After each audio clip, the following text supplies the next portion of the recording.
10,000 ಕಳಿಸಿದ್ರೆ 1 ಗಂಟೆ ಲಾಕ್. ಬರ್ತಾ ಇದೆ UPI ಹೊಸ ರೂಲ್ಸ್.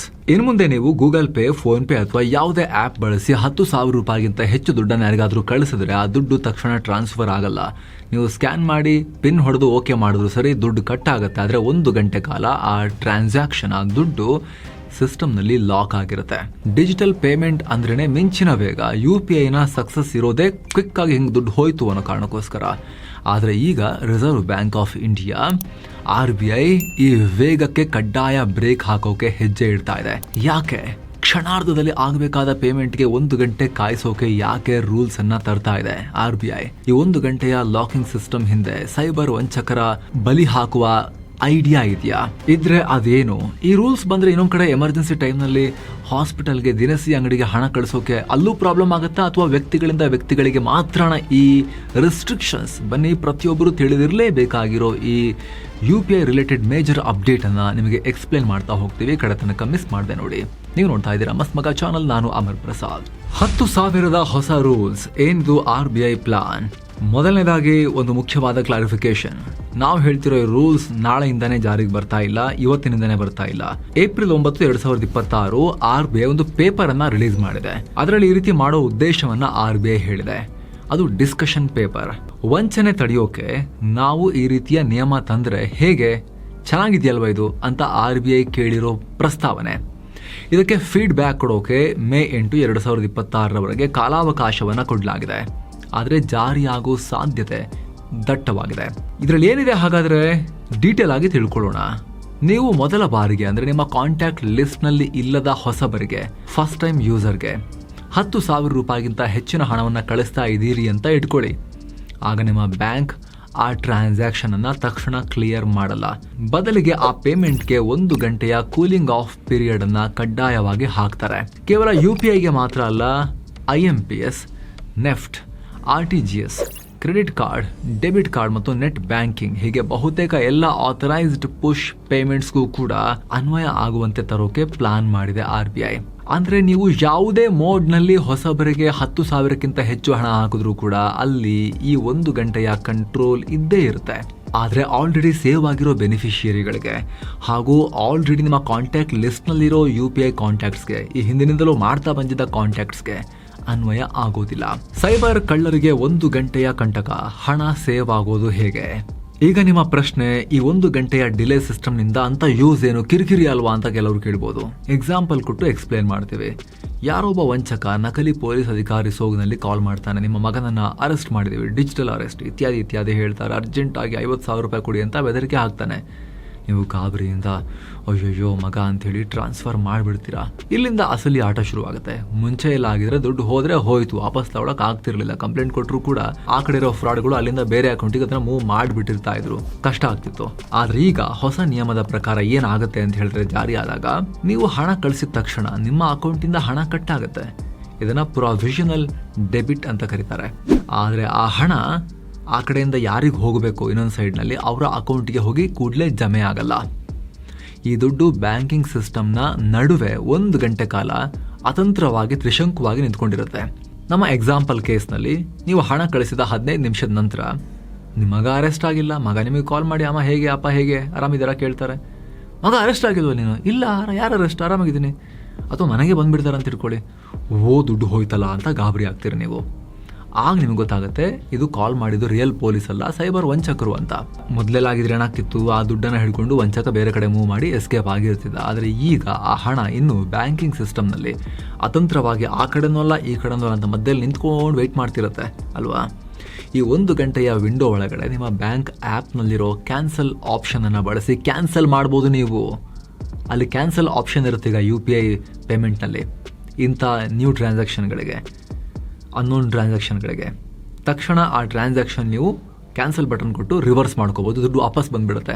ಅತಂತ್ರವಾಗಿ ಆ ಕಡೆ ಹೋಗ್ಲಾ ಈ ಕಡೆ ಇರಲ್ಲ ಅಂತ ನೋಡ್ತಾ ಇದ್ದ ದುಡ್ಡು, ಇವ್ರು ಕರೀತಿದ್ದಾರೆ ವಾಪಸ್ ಅಂತೇಳಿ ನಿಮ್ಮ ವಾಪಸ್ ಅಕೌಂಟಿಗೆ ಬಂದು ಬೀಳತ್ತೆ ನಿಮ್ಮ ಅಕೌಂಟಿಗೆ. ಇದು ಗೇಮ್ ಚೇಂಜರ್ ಸೈಬರ್ ಫ್ರಾಡನ್ನ ತಡೆಯೋಕೆ. UPI ಬಂದ ಮೇಲೆ ಕ್ಯಾಶನ್ನು ಪಿಕ್ ಪಾಕೆಟ್ ಮಾಡೋರ ಸಂಖ್ಯೆ ಕಮ್ಮಿಯಾಗಿ, ಯಾಕಂದರೆ ಕ್ಯಾಶ್ ಯಾರು ಇರಲ್ವಲ್ಲ, ಪಾಕೆಟ್ ತೊಗೊಂಡೋದ್ರೆ ID ಕಾರ್ಡ್ ಬಿಟ್ಟರೆ ಬೇರೆನೂ ಸಿಗಲ್ವಲ್ಲ ಕಳ್ಳರಿಗೆ. ಇದರ ಒಂದಷ್ಟು ಫೋಟೋಸ್ ಯಾವುದಾದ್ರೂ ಹಳೆಯದು. ಈಗ ಏನಾಗ್ತಿದೆ ಅಂತ ಹೇಳಿದ್ರೆ ಎಲ್ಲ ಆನ್ಲೈನ್ ಫ್ರಾಡ್ಗಳು ಬಂದುಬಿಟ್ಟಿದ್ದಾರೆ. UPI ನಲ್ಲಿ ಪಾಪ ವಯಸ್ಸಾದವರಿಗೆ ಅಷ್ಟೊಂದು ಡಿಜಿಟಲ್ ಜ್ಞಾನ ಇಲ್ಲದೇ ಇರೋರಿಗೆಲ್ಲ ಮೋಸ ಮಾಡ್ತಿದ್ದಾರೆ. ಯಂಗ್ಸ್ಟರ್ಸ್ ಆದರೂ ಕೂಡ ಕೆಲವರಿಗೆ ಗೊತ್ತಿರೋದಿಲ್ಲ, ಅವರಿಗೆಲ್ಲ ಮೋಸ ಮಾಡ್ತಿದ್ದಾರೆ. ಅದಕ್ಕೆಲ್ಲ ದೊಡ್ಡ ಪ್ರಮಾಣದ ಪರಿಹಾರ ಸಿಗುತ್ತೆ, ಇಲ್ಲಿ ಬ್ರೇಕ್ ಬೀಳತ್ತೆ. ಈಗ ಯಾವುದೇ ಅನುಮಾನಾಸ್ಪದ ಟ್ರಾನ್ಸಾಕ್ಷನ್ ಅಂತ ಅನ್ಸಿದ್ರು ಕೂಡ, ಒಂದು ವೇಳೆ ಬ್ಯಾಂಕ್ನವರಿಗೆ ಅನುಮಾನ ಬಂದರೂ ಕೂಡ ಅವರು ಸೀದಾ ಗ್ರಾಹಕರಿಗೆ ಕಾಲ್ ಮಾಡಿಕೊಂಡು ಹೌದಾ ಗೊತ್ತಾ ನಿಮಗೆ ನೀವು ಮಾಡ್ತಿರೋ ಟ್ರಾನ್ಸಾಕ್ಷನ್ ಇದು ಅಂಥೇಳಿ ಕನ್ಫರ್ಮ್ ಮಾಡ್ಕೊಳ್ಬೋದು, ಅಥವಾ ವಾರ್ನಿಂಗ್ ಮೆಸೇಜ್ ಕಳಿಸ್ಬೋದು, ಇಲ್ಲ ಆಗಲೇ ಹೇಳಿದ ಹಾಗೆ ಯೂಸರ್ಸೇ ಕ್ಯಾನ್ಸಲ್ ಮಾಡ್ಕೋಬೋದು. ಸೊ ಒಂಥರ ಗ್ಯಾರಂಟಿಡ್ ಗೋಲ್ಡನ್ ಅವರ್ ಆಗಿದು ಕೆಲಸ ಮಾಡುತ್ತೆ ಅನ್ನೋದು RBI ಲೆಕ್ಕಾಚಾರ. ಸ್ನೇಹಿತರೇನು, ನಮ್ಮ ದುಡ್ಡಿನ ರಕ್ಷಣೆ ಬಗ್ಗೆ ಹೇಳ್ತಿರುವಾಗ ನಮ್ಮ ಜೀವ ಹಾಗೂ ಕುಟುಂಬಗಳ ರಕ್ಷಣೆ ಬಗ್ಗೆ ಕೂಡ ಮಾತನಾಡೋದು ತುಂಬ ಮುಖ್ಯ ಅಲ್ವಾ? ಅದಕ್ಕೆ ಬೆಸ್ಟ್ ಪರಿಹಾರ ಏನು ಹೇಳಿ? Term insurance. ನೀವು ದುಡಿತಿರೋದು ನಮ್ಮ ಕುಟುಂಬ ಚೆನ್ನಾಗಿರಬೇಕು ಅಂತ. ಆದರೆ ದುರದೃಷ್ಟವಶಾತ್ ನಮಗೇನಾದರೂ ಹೆಚ್ಚು ಕಮ್ಮಿಯಾಗಿ ದುಡಿಯೋ ವ್ಯಕ್ತಿಯನ್ನು ಫ್ಯಾಮಿಲಿ ಕಳ್ಕೊಂಡ್ರೆ ಕುಟುಂಬದ ಆರ್ಥಿಕ ಭದ್ರತೆಗೆ ಏನು ಗ್ಯಾರಂಟಿ? ಅಲ್ಲಿ ಆಪತ್ ಬಾಂಧವನಾಗಿ ಬರೋದೇ ಟರ್ಮ್ ಇನ್ಶೂರೆನ್ಸ್. ತಿಂಗಳಿಗೆ ಬರೀ 500-600 ರೂಪಾಯಿ ಪ್ರೀಮಿಯಂನಲ್ಲಿ 1 ಕೋಟಿ ರೂಪಾಯಿ ತನಕದ ಟರ್ಮ್ ಇನ್ಶೂರೆನ್ಸ್ನ ಭಾರಿ ಕವರೇಜ್ನ ಭದ್ರತೆಯನ್ನು ಕೊಡೋಕೆ ಅವಕಾಶ ಇರುತ್ತೆ. ಯಂಗ್ ಏಜ್ನಲ್ಲಿ ಜಾಯ್ನ್ ಆದವರಿಗೆ ಕಮ್ಮಿ ಪ್ರೀಮಿಯಂ ಇರುತ್ತೆ, ಅದೇ ಲಾಕ್ ಆಗುತ್ತೆ. ಆಮೇಲೆ ಲೈಫ್ ಲಾಂಗ್ ಅದೇ ಪ್ರೀಮಿಯಂ ಇರುತ್ತೆ. ತಿಂಗಳಿಗೆ 400-500 ರೂಪಾಯಿ ಇವಾಗ ಲಾಕ್ ಆದರೆ ಅಷ್ಟೇ ಇರುತ್ತೆ. ಸೊ ಏಜ್ ಆದಂಗೂ ಪ್ರೀಮಿಯಂ ಜಾಸ್ತಿ ಮಾಡ್ಕೊಳ್ಳೋದ್ರ ಬದಲು ಬೇಗ ಸೇರೋದು ತುಂಬ ಮುಖ್ಯ. ಸೊ ಸ್ನೇಹಿತರೆ, ವಿಡಿಯೋ ಕೆಳಗಡೆ ನಾವು ಡಿಸ್ಕ್ರಿಪ್ಷನಲ್ಲಿ ಪಿನ್ ಮಾಡಿರೋ ಕಾಮೆಂಟ್ನಲ್ಲಿ ಲಿಂಕನ್ನು ಕೊಟ್ಟಿರ್ತೀವಿ. ಅದರ ಥ್ರೂ ಹೋಗಿ ನೀವು ಭಾರತದ 50ಕ್ಕೂ ಅಧಿಕ ಟಾಪ್ ಪ್ರೊವೈಡರ್ಗಳ ಪ್ಲಾನ್ಗಳನ್ನು ಒಂದೇ ಕಡೆ ಕಂಪೇರ್ ಮಾಡ್ಬೋದು. ನೀವು ಈಸಿಯಾಗಿ ಪ್ರೈಸ್ ಕವರೇಜ್ ಎಲ್ಲ ಕಂಪೇರ್ ಮಾಡಿ ಕೆಲವೇ ನಿಮಿಷಗಳಲ್ಲಿ ಬೆಸ್ಟ್ ಪ್ಲಾನನ್ನು ನೀವು ಆಯ್ಕೆ ಮಾಡಿಕೊಂಡು ಅದರ ರಕ್ಷಣೆಯನ್ನು ಆ ಡಾಕ್ಯುಮೆಂಟನ್ನು ತೊಗೊಂಡೋಗಿ ಮನೇಲಿಟ್ಟು ನೀವು ನೆಮ್ಮದಿ ಫೀಲ್ ಆಗ್ಬೋದು. ಟರ್ಮ್ ಇನ್ಶೂರೆನ್ಸ್ ಮಾತ್ರ ಅಲ್ಲ, ನಿಮ್ಮ ಹಾಗೂ ನಿಮ್ಮ ಇಡೀ ಕುಟುಂಬಕ್ಕೆ ಮೆಡಿಕಲ್ ಸೆಕ್ಯೂರಿಟಿ ಕೊಡೋ ಹೆಲ್ತ್ ಇನ್ಶೂರೆನ್ಸ್ ಪ್ಲಾನ್ಗಳು ಕೂಡ ಲಭ್ಯ ಇದ್ದಾವೆ. ಕೇವಲ 1,000 ರೂಪಾಯಿಂದ 10-15 ಲಕ್ಷ ರೂಪಾಯಿವರೆಗಿನ ಮೆಡಿಕಲ್ ಬಿಲ್ಗಳ ಭಯದಿಂದ ನೀವು ಮುಕ್ತರಾಗಬಹುದು. ಹೆಲ್ತ್ ಇನ್ಶೂರೆನ್ಸ್ನ ಕವರೇಜನ್ನು ಮಾಡಿಸ್ಕೊಂಡ್ಬಿಡ್ಬೋದು. ಎರಡರ ಲಿಂಕನ್ನು ಕೂಡ ಡಿಸ್ಕ್ರಿಪ್ಷನ್ ಮತ್ತು ಪಿನ್ ಮಾಡಿರೋ ಕಾಮೆಂಟಲ್ಲಿ ನಾವು ಕೊಟ್ಟಿರ್ತೀವಿ. ಆಸಕ್ತರು ಮಿಸ್ ಇಲ್ಲದೆ ಚೆಕ್ ಮಾಡಿ. ಬನ್ನಿ ಈಗ ಕಂಟಿನ್ಯೂ ಮಾಡೋಣ ಸ್ನೇಹಿತರೆ.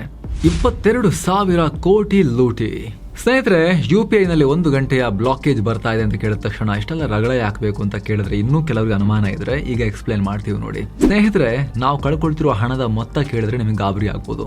National cyber crime reporting portal ಪ್ರಕಾರ ನೀವು ಡೇಟಾ ಚೆಕ್ ಮಾಡಿದ್ರೆ 2021ರಲ್ಲಿ ನಮ್ಮ ದೇಶದಲ್ಲಿ ಡಿಜಿಟಲ್ ಪೇಮೆಂಟ್ನ ವಂಚನೆ ಕೇಸ್ಗಳು ದಾಖಲಾಗಿದ್ದು 2.6 ಲಕ್ಷ ಕೇಸಸ್. ಅಷ್ಟು ಕೇಸಸ್ ಅಲ್ಲಿ ಕಳೆದುಕೊಂಡಿರೋ ಒಟ್ಟು ದುಡ್ಡೆಷ್ಟು ಗೊತ್ತಾ? 551 ಕೋಟಿ ರೂಪಾಯಿ.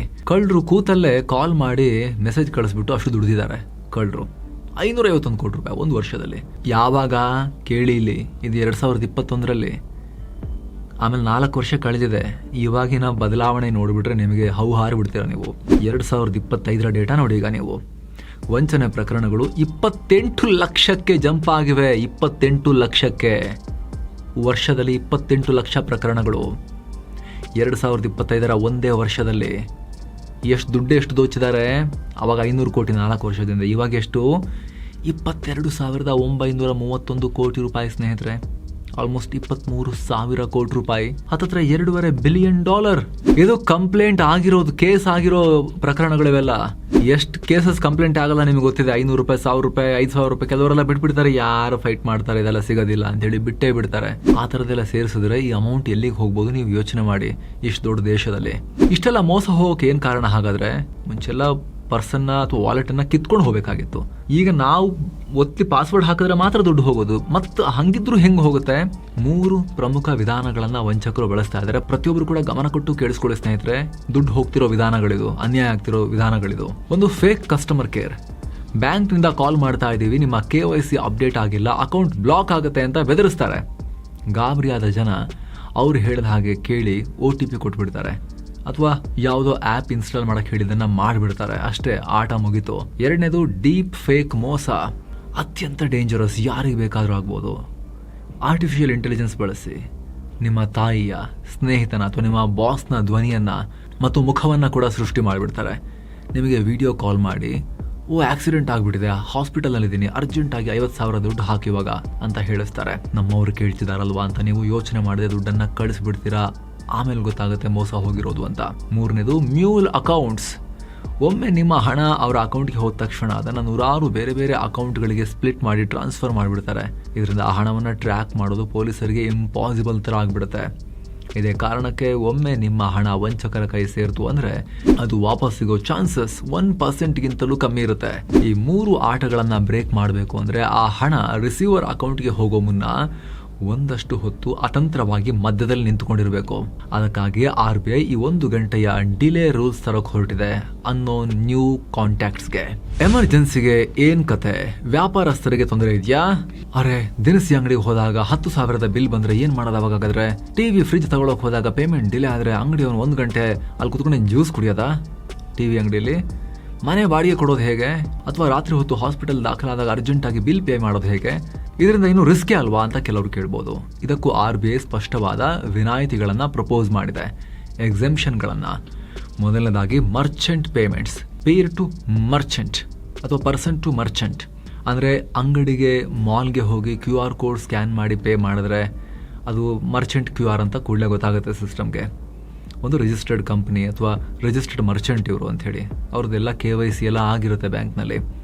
ಆಗ 1 ಗಂಟೆ ಡಿಲೇ ಅನ್ವಯ ಆಗಲ್ಲ. 50,000 ರೂಪಾಯಿ ಪೇ ಮಾಡಿದ್ರು ಕೂಡ ಅದು ತಕ್ಷಣ ಅಂಗಡಿಯವರ ಅಕೌಂಟ್ಗೆ ಹೋಗಿ ಸೇರುತ್ತೆ.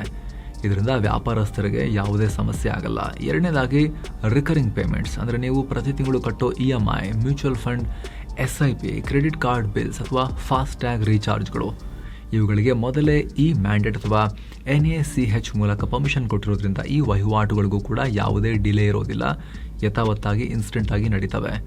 ಮೂರನೇದಾಗಿ ಮೆಡಿಕಲ್ ಎಮರ್ಜೆನ್ಸಿ, ಹಾಸ್ಪಿಟಲ್ ಬಿಲ್ಗಳ ಬಗ್ಗೆ ಪ್ರತ್ಯೇಕ ವಿನಾಯಿತಿಯನ್ನು ಪೇಪರ್ನಲ್ಲಿ ಉಲ್ಲೇಖ ಮಾಡಿಲ್ಲ, ಆದರೆ ಇದಕ್ಕೆ ಪರ್ಯಾಯವಾಗಿ ವೈಟ್ ಲಿಸ್ಟಿಂಗ್ ವ್ಯವಸ್ಥೆಯನ್ನು ಸೂಚಿಸಿದ್ದಾರೆ. ಅಂದರೆ ನೀವು ಪದೇ ಪದೇ ಹಣ ಕಳಿಸುವ ಅಥವಾ ನಿಮಗೆ ನಂಬಿಕೆಗೆ ಅರ್ಹವಾದ ಅಕೌಂಟ್ಗಳನ್ನು ನೀವು ಮೊದಲೇ ನೋಡಿ ಪತ್ತೆ ಹಚ್ಚಿ ಅದನ್ನು ಆಥೋರೈಸ್ ಮಾಡ್ಬೋದು. ವೈಟ್ ಲಿಸ್ಟ್ ಅಥವಾ ಟ್ರಸ್ಟೆಡ್ ಪೇಯಿ ಅಂತ ಹೇಳಿ ಅದನ್ನು ನೀವು ಆ ಪಟ್ಟಿಗೆ ಸೇರಿಸಿಟ್ಕೊಬೋದು. ನೀವು ನಿಮ್ಮ ಕುಟುಂಬದ ಸದಸ್ಯರ ಅಕೌಂಟ್ಗಳು, ಮನೆ ಮಾಲೀಕನ ಅಕೌಂಟ್ ಅಥವಾ ನಿಮಗೆ ಬೇಕಾದವರ ಅಕೌಂಟನ್ನು, ರೆಗ್ಯುಲರ್ ಪೇಮೆಂಟ್ ಮಾಡಬೇಕಾಗಿರೋರ ಅಕೌಂಟನ್ನು ಈ ರೀತಿ ಆ್ಯಡ್ ಮಾಡಿಕೊಂಡ್ರೆ ನೀವು ಅವರಿಗೆ ಎಷ್ಟೇ ದೊಡ್ಡ ಮೊತ್ತ ಕಳಿಸಿದ್ರು ಕೂಡ ಅದು 1 ಗಂಟೆ ಕಾಯೋದಿಲ್ಲ, ಕೂಡಲೇ ಪೇಮೆಂಟ್ ಆಗುತ್ತೆ.